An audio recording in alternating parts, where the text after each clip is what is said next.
سألت تشات جي بي تي وقلت له تعالى نتخيل انه عندنا ممرض ألماني عايش في مدينة هانوفر الألمانية وممرض فرنسي آخر عايش في مدينة أنجيل الفرنسية. الاتنين في نفس المستوى الوظيفي وشغالين في مستشفيات حكومية وعندهم نفس عدد الأطفال. يا ترى مين فيهم مستمتع بحياته أكتر ومين فيهم عايش في ضغوط وتوتر أكتر؟ فقال لي الاتنين الرجالة شغالين في مستشفيات حكومية، لكن في هانوفر الألمانية بيئة العمل أكتر صرامة وساعات العمل أطول والضغط المهني أكبر. في ألمانيا العمل دقيق ومنظم أي نعم، لكنه أحيانا بيكون مرهق نفسيا وجسديا. أما في مدينة أنجيل الفرنسية فالضغط موجود كذلك، لكن يوجد توازن أكبر بين العمل والحياة. ساعات العمل في فرنسا أقل بحاجة بسيطة وفيه اهتمام بالراحة النفسية للممرضين، بالإضافة إلى أنه مدينة أنجيل نفسها هادية خضرة جميلة وهتساعدك على الاسترخاء بعد يوم طويل. فالنتيجة هي أنه الضغط المهني أعلى في هانوفر، أما أنجيل فبتوفر بيئة أكتر إنسانية. سألت على مدينتين تانيين،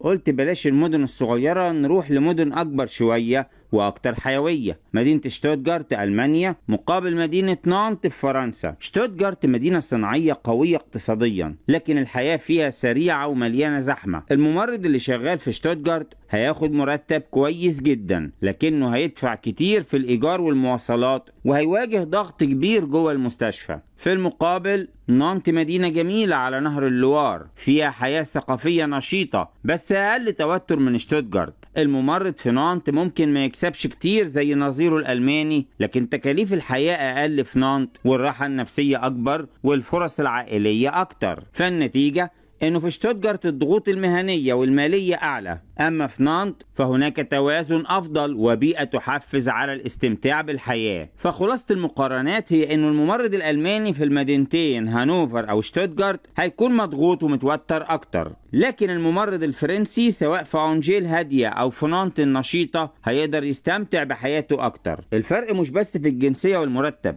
لكن كمان في فلسفة الحياة وإدارة العمل وطبيعة المدن. وانا من رأيي كيوسف ان انت لما تتمشى في المدن الفرنسية بتلاقي محلات ومقاهي ومطاعم، والمدينة من دول فيها روح كده وحياة ونشاط. لكن غالبا في المدينة الألمانية بتحس انك ماشي على طول وسط جدران وحيطان صامتة خرساء. اما الممرض في مصر فبحب أبشره إنه الحر الشديد اللي موجود النهاردة مش هيكون موجود في الأيام اللي جاية، وربنا يساعدك. اكتبولي في التعليقات تفضلوا الحياة في ألمانيا ولا فرنسا، وما تنسوش الإعجاب والاشتراك. شكرا والسلام عليكم ورحمة الله وبركاته.